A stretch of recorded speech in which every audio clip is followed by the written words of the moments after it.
Hello viewers, আসসালামু আলাইকুম। Welcome to my channel. আজকে দেখাবো ইউনিক এই সালোয়ারের ডিজাইনটা আমি কিভাবে করলাম। এখানে আমার দুই কালারের কাপড় লেগেছে। তো আমি এখানে ম্যাজেন্ডা প্লাস জলপাই কালারের কম্বিনেশনে কাজটা করেছি। আপনারা আপনাদের পছন্দ মতো কালারে কাজটা করতে পারেন। আর এটা হাতার ক্ষেত্রেও এই ডিজাইনটা করতে পারেন। তো প্রথমে আমি 2 ইঞ্চি মাপে জলপাই কালারের কাপড়টাকে কেটে নিয়েছি। চওড়া 2 ইঞ্চি, লম্বা 2 ইঞ্চি, মানে উভয় সাইডে 2 ইঞ্চির মতো করে কাপড়গুলো কেটে নিয়েছি। কাপড়গুলো কাটার পর এখন আমি সালোয়ারে দেখুন যেভাবে প্যান্ট কাটিং সালোয়ার বা এমনি সালোয়ার কাটিং করে সেভাবে করে আমরা সালোয়ারটা কাটিং করে দেন সম্পূর্ণ মেজারমেন্ট যেভাবে করে, মানে ঝুলের নিচ থেকে আমি 3 ইঞ্চি পরিমাণে কাপড় কেটে নেব। আর এই 3 ইঞ্চি পরিমাণ কাপড়েই আমি ডিজাইনটা করব।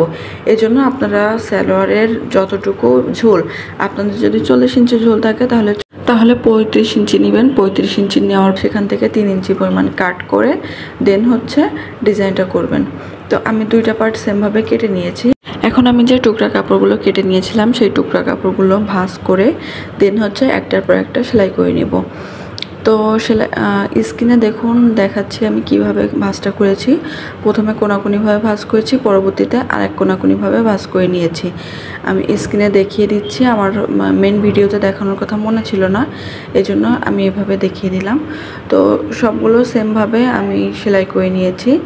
এখন আপনারা যতটুকু পরিমাণ ডিজাইনগুলো করতে চান, এই বরফিগুলো আপনারা আরও বড় করতে পারেন। তো আমি দেখুন এই মিডিলে করে বসালে, দুইটা বরফির মিডিলে একটা করে বসালে আর একটা ডিজাইন ক্রিয়েট হবে। তো আমি সেইভাবে না করে দেখুন একটার মুখোমুখি আরেকটা বসাবো। মানে প্রথমে যে সাইডটা করে নিয়েছি সেই সাইডের যে মুখোমুখি হবে আর সেই মুখোমুখি আমি আরেকটা করে নেব। এভাবে করে ডিজাইন করলে আপনাদের ভিতরের যে কালারটা একটা সুন্দর একটা চারকোনা শেপ চলে আসবে, দেখতে অনেক বেশি সুন্দর লাগবে। তো এভাবে করে আপনারা কাজটা করে নেবেন, যে দুইটা মুখোমুখি রেখে যতটুকু পরিমাণ গ্যাপ হয় সেই গ্যাপ অনুযায়ী আপনারা সেলাইটা করে নেবেন। আশা করি বুঝতে পেরেছেন। আর আমি এখানে 2 ইঞ্চি করে সাইজ নিয়েছি। আমি যেহেতু ডিজাইনটা ছোট করে করব এই জন্য 2 ইঞ্চি সাইজ করে নিয়েছি। আপনারা যদি 3 ইঞ্চির মতো সাইজ করে নেন সেক্ষেত্রে ডিজাইনটা আরও বেশি বড় হবে। 3 ইঞ্চি, 3.5 ইঞ্চি, এটা আপনাদের পছন্দ মতো আপনারা সেভাবে করতে পারেন। তো সম্পূর্ণ কাজটা আমি সেমভাবে করে নিব। আর আপনাদের আরেকটা জিনিস শেখাই, আগেও বলেছি, এই দুইটা গ্যাপের ভিতরে যদি আপনারা একটা বরফি বা এই 4-3 কোনা জিনিসটা বসান সেক্ষেত্রে অন্য একটা ডিজাইনও ক্রিয়েট হবে। তো আমি এখানে মিডিল পয়েন্ট বরাবর বা একটার মুখোমুখি আরেকটা করছি। আপনারা চাইলে দুইটার মুখে মিডিল পয়েন্টে একটা বসাতে পারেন, এক্ষেত্রে আরেকটা ডিজাইন হবে।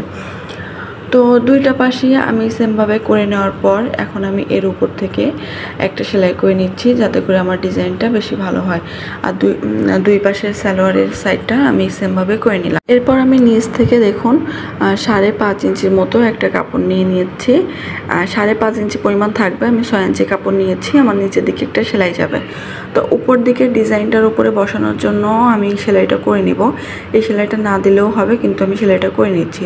আর নিচের দিকে আমি 1 ইঞ্চির মতো যে এক্সট্রা কাপড়টা রেখেছিলাম সেটাও ভাঁজ করে নিচ্ছি। মানে মোটামুটি আপনাদের একটা সালোয়ার যেভাবে নিচে ভাঁজ থাকে সেভাবে করে আপনারা করে নেবেন, পুরোটা রেডি করে নেবেন। রেডি করার পর এটা জাস্ট ডিজাইনে বসিয়ে দেবো। আমার ডিজাইনটা মাঝখানে রাখবো আর নিচে আমি কাপড়টা জয়েন্ট করব। তো ডিজাইনটা মাঝখানে রেখে তারপর দেখুন আমি এটা নিচের দিকে একটা জয়েন্ট করে নিচ্ছি।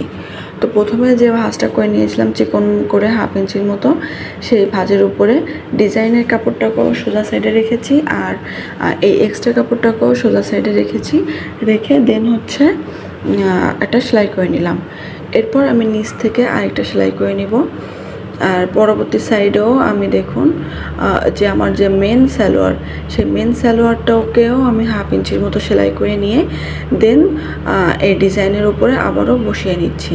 মানে ডিজাইনের উপরে ডিজাইনটাও সোজা সাইডে থাকবে, সালোয়ারের কাপড়টাও সোজা সাইডে থাকবে। এভাবে করে আমি পুরো কাজটা করে নিব।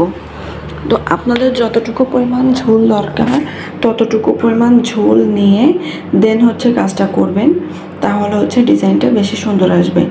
এখন আমি ডিজাইনের উপরে দেখুন এখানে মিডল পয়েন্টে আপনারা একটা শোবোতাম করে করে বসাতে পারেন।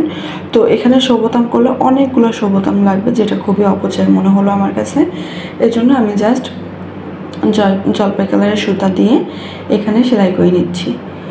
তো এক সাইড করে করে সেলাই করে নেবেন। এক সাইড সেলাই করা হয়ে গেলে আপনারা অন্য সাইড সেলাই করবেন। এভাবে করে পুরো জিনিসটা আঁকা বাঁকা করে সেলাই করে নিলেই আপনার দুই সাইড অলমোস্ট রেডি হয়ে যাবে। তো আমার এক সাইড রেডি, অন্য সাইডটাও আমি সেমভাবে করে নিচ্ছি। আশা করি আপনারা বুঝতে পেরেছেন। না বুঝে থাকলে অবশ্যই কমেন্টসে জানাবেন, আমি আপনাদের কমেন্টসের উত্তর দেব। আর অবশ্যই চ্যানেলটি সাবস্ক্রাইব করবেন, তাহলে নতুন অনেক ইউনিক ডিজাইন আপনারা শিখতে পারবেন।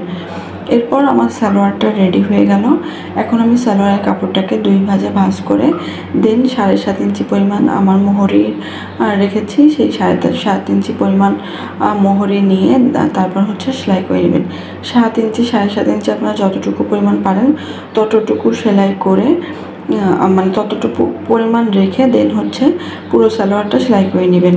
তো thanks for watching. Allah Hafiz.